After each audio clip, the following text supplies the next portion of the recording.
बिजली के तार पर बैठे पक्षियों को करंट क्यों नहीं लगता?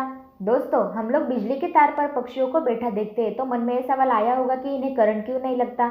इसका कारण ये है कि कोई भी बिजली वाला उपकरण इस्तेमाल करते हैं तो इसमें दो तार लगे हुए होते हैं। दो मुख्य तारों को गर्म और ठंडा या माइनस या प्लस तौर पर हम जानते हैं। मतलब दोनों तारों का जब सर्किट पूरा होता है तो ही करंट लगेगा। लेकिन जब भी पंछी तार पर बैठते हैं तो एक ही तार के ऊपर बैठते हैं और दूसरे तार से संपर्क ना होने की वजह से सर्किट पूरा नहीं हो पाता, इसीलिए पक्षियों को करंट नहीं लगता।